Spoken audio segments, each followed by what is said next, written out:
Bonjour à tous et bienvenue dans cette nouvelle vidéo où enfin je vais pouvoir vous donner quelques petites astuces pour pouvoir gagner en top 1 sur Fortnite. J'avais dit que je ferais la vidéo donc je la fais, c'est maintenant. Je vais vous donner 10 astuces, disons les astuces principales déjà dans un premier temps pour réaliser des top 1 ou en tout cas pour faire le maximum d'essais aussi. C'est-à-dire que c'est important d'essayer le plus possible, de ne pas mourir dès le début. Donc je vais vous donner 10 astuces dans cette vidéo, j'espère que ça vous plaira, n'hésitez pas à liker, à partager cette vidéo autour de vous. Et sur ce, je vous laisse avec la vidéo et j'en ferai sans doute d'autres si jamais je trouve d'autres astuces. Alors il va y avoir pas mal d'informations pendant cette vidéo, donc n'hésitez pas à mettre pause entre chaque astuce pour bien vous rendre compte de ce que je vous ai raconté, ok? N'hésitez vraiment pas, hein. Et on va commencer avec la première astuce, arriver en premier sur les maisons. Alors c'est pas une mécanique très compliquée à comprendre, mais la distance entre vous et le sol va décider de quand est-ce que vous allez activer votre parachute. Si vous êtes au-dessus d'une montagne, vous allez l'activer très vite. Alors que si vous êtes dans une vallée ou dans un creux, vous allez l'activer beaucoup plus tard. Et donc la technique la plus optimisée pour arriver en premier sur la ville, c'est de sauter le plus tôt possible, de partir en piqué le plus vite possible vers un creux, si possible vers la mer, pour ensuite activer son parachute manuellement et se diriger tranquillement vers la ville sans être trop gourmand. Déjà avec ça, vous arriverez en premier et vous aurez plus de chances de réussir vos premiers fights, ce qui va vous permettre de faire plus d'essais pour arriver top 1. Bon, on va maintenant parler des touches. Le deuxième tips, c'est de configurer toutes ces touches bien avant de commencer à tenter quoi que ce soit. Ça peut paraître con, mais je vais surtout vous expliquer pourquoi et quelles touches sont ultra importantes. Personnellement, j'ai passé mon clavier en QWERTY en faisant Alt plus Shift pour avoir aucune touche à modifier de base. Mais si vous n'avez pas envie de faire cette manip, vous devez modifier toutes les touches. C'est-à-dire que si vous modifiez le Z, vous devez aussi modifier le W, sinon ça n'enregistre pas. Donc il faut les modifier deux par deux. Partons du principe que vous avez changé toutes les touches qui vous intéressent.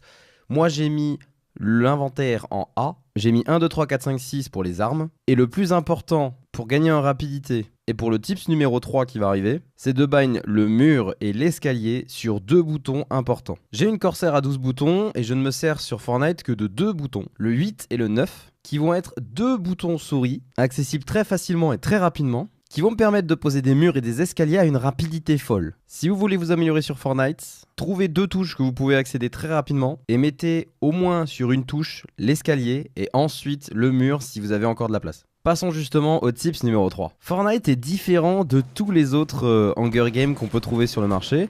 Et là, vous allez pouvoir construire. Et on va utiliser cette mécanique, mais à ne plus savoir quoi en faire. Globalement, vous allez devoir comprendre un truc dans ce jeu. Quand vous êtes au-dessus de quelqu'un, vous avez l'avantage.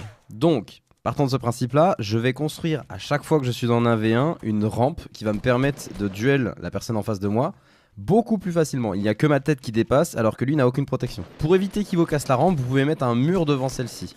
Et surtout, maintenant que les joueurs commencent à comprendre cette technique, ils vont avoir tendance à vous la casser très rapidement. Donc essayez d'avoir la mécanique justement de construction à portée de main et d'être aussi rapide que possible pour reconstruire, remonter, tirer, reconstruire, remonter, tirer, etc. le plus vite possible pour vous ne prendre aucune balle. Parce que cette technique est quand même l'une des plus importantes pour vous empêcher de prendre des balles. Ça va aussi souvent vous permettre d'atteindre des cibles que vous ne pourrez pas atteindre puisque là vous allez avoir une vision beaucoup plus haute et si jamais la personne était derrière une colline, et ben vous l'avez 100% du temps. Si vous êtes assez rapide, cette mécanique devrait vous rendre 2 fois plus fort. On va passer au quatrième tips qui donc fonctionne très bien avec le troisième. Vous devez tenter toutes les balles que vous pouvez dans ce jeu. Plus vous tentez de balles au sniper, à l'AK, à n'importe quoi, à l'AR, enfin la M4 plutôt, plus vous avez de chances de tuer la personne en face. Même si la balle a une chance sur 10 de passer, si vous avez les munitions, tentez-la, tentez toutes les balles que vous pouvez. Ça vous permettra dans un premier temps de vous améliorer au sniper, de comprendre le bullet drop, c'est-à-dire que la balle va descendre petit à petit en fonction de la distance.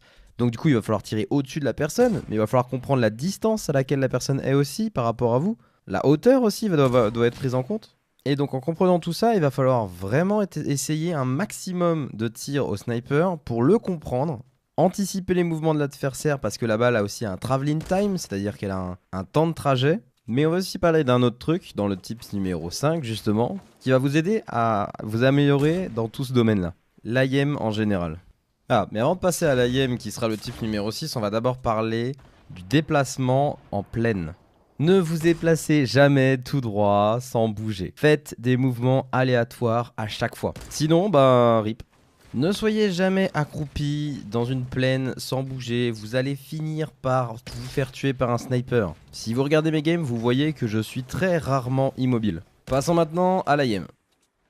Alors là, je vais plus parler pour les joueurs PC. Il faut savoir que moi, personnellement, j'ai 400 dpi sur ma souris et 0,10 206 in-game. J'ai un tapis de souris de 45 cm par 30 cm, une bonne souris, un bon bureau, une bonne chaise et un écran 28 pouces. Tous ces paramètres-là, ces paramètres de stuff, vont m'augmenter mon skill d'au moins 40 à 50%. Le fait d'avoir une basse sensi va me permettre de mieux viser à distance. Par contre, quand on sera au corps à corps dans les maisons, quand je serai au fusil à pompe, ça va être un peu plus compliqué puisqu'il va falloir que je fasse des grands mouvements de bras. Et donc oui, personnellement, je joue au bras. Avant, je jouais au poignet, mais je m'y suis habitué petit à petit et je trouve que c'est beaucoup mieux de jouer au bras maintenant. Vous pouvez aussi un petit peu jouer au poignet pour compenser un petit peu les tirs. Mais sachez que pour faire un tour complet sur moi-même, je dois faire 30 cm de mon tapis de souris. Si vous êtes sur manette, vous allez avoir un autre problème qui va se poser à vous. La manette a un compensateur de visée, a une aide à la visée. Cette aide à la visée va vous ramener le viseur sur l'ennemi.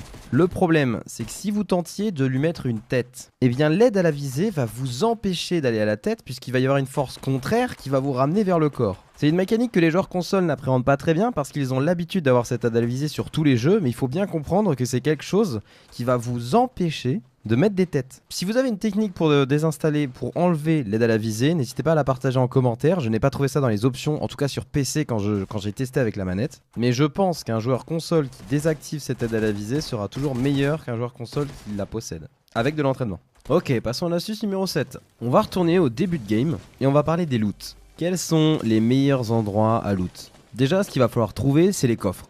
C'est quand même le truc le plus important du jeu. Ça va pouvoir vous donner des potions de bouclier, des kits de soins, peut-être des armes épiques et des munitions. Ces coffres, vous allez généralement les trouver dans les toits ou dans les caves. Il y a certains emplacements qu'il va falloir connaître au fur et à mesure, mais globalement, essayez de trouver une maison assez grande avec plusieurs toits ou un grand magasin ou des endroits que vous avez l'habitude de loot et où vous trouvez au moins 2 coffres à l'intérieur. À force de faire des parties, vous allez trouver des spawns qui vont être plus intéressants pour vous et vous allez finir par trouver les meilleurs emplacements pour vous, ou en tout cas là où vous pensez que vous trouvez le meilleur stuff. Je vais pas vous faire une liste des meilleurs bâtiments parce que sinon tout le monde va prendre les mêmes et on va finir par s'entretuer tout le temps sur le même bâtiment à coup de pioche. D'ailleurs merci de ne pas ruiner les games en tapant quelqu'un à la pioche sachant que vous allez mourir après. Vous serez très aimable. Et maintenant on va en venir à l'astuce numéro 8. Si dans une partie vous êtes à court de munitions, c'est que vous avez oublié quelque chose de très important dans le jeu. Les caisses de munitions. Ces caisses, il va y en avoir partout, sur les étagères, dans les toilettes, dans les toits, dans presque une pièce sur 2 de chaque maison. Et chaque caisse de munitions va vous donner 1 ou 2 types de munitions, sachant que par exemple pour la R, ou la M4 plutôt, c'est 10 balles que vous allez avoir par munition. Pour les roquettes, c'est 2. Maintenant, ne venez plus me dire que vous n'avez pas assez de munitions en jeu. Ok, maintenant on a vu un petit peu le début de game, on va plutôt s'intéresser au mid-game, voire au fin de game. L'astuce numéro 9, ça va être de toujours prendre l'avantage sur votre adversaire. Vous n'avez le droit qu'à 5 emplacements d'armes, donc vous allez devoir faire un choix. Privilégiez les combats de loin si vous avez un SCAR, un sniper et une ACOG. Et privilégiez les combats de près si vous n'avez que un pompe, une MK, tout ce genre de choses. Toutes ces décisions vont vous permettre de gagner vos fights plus facilement. Pareil, si vous voyez que vous faites attaquer, pensez à faire des murs, pensez à vous protéger. Pensez aussi, et ça va contrer mon tips numéro 3, à détruire les structures que les joueurs vont poser. Ça va les faire chier et souvent ils vont pas avoir le temps de reconstruire et reprendre leurs armes et reconstruire, reprendre leurs armes. Tout le monde n'est pas aussi rapide que moi, tout le monde n'est pas aussi rapide que vous. Si vous prenez l'habitude, vous allez pouvoir faire des kills très faciles comme ça. Et notamment les personnes qui sont derrière des arbres, c'est très facile de détruire un arbre, il faut une quinzaine de balles environ. Donc essayez de prendre les hauteurs, détruisez les protections ennemies et restez toujours à couvert. Et oui, avant qu'on passe à l'astuce numéro 10, j'ai aussi oublié de vous dire que la précision change en fonction de si vous êtes debout, accroupi et si vous bougez. Globalement, on va faire ça dans cet ordre-là. Quand vous êtes accroupi et que vous bougez pas, vous avez la meilleure précision. Il faut aussi laisser un petit peu de temps entre chaque balle pour tirer pour que le viseur se remette bien. Si vous tirez en rafale comme un dératé, comme un dingue, vous n'allez pas toucher l'ennemi. Si vous êtes debout, vous avez moins de précision que si vous êtes accroupi. Si vous bougez, que vous soyez debout ou accroupi, vous allez encore moins avoir de précision. Mais alors si vous bougez en étant debout, vous n'allez jamais toucher l'ennemi. C'est pour ça que le tips numéro 3 est très utile. Le fait de mettre une rampe va vous permettre d'être à couvert, de pouvoir vous agenouiller et de pouvoir vous remonter quand vous voulez, etc. Vous mettre à l'abri, c'est quelque chose qu'il va falloir prendre en main. Et au fur et à mesure des parties, vous vous rendrez compte que c'est indispensable. Ok, on va passer au dernier tips, le tips numéro 10. Et on va parler du top 5. Vous êtes dans le top 5, voire dans le top 3. Qu'est-ce que vous devez faire pour gagner ce top 3? Souvent, je vois des gens qui disent c'est mon 4ème, c'est mon 5ème top 2, j'y arrive pas. Partez déjà du principe que le mec qui est en face de vous est bon.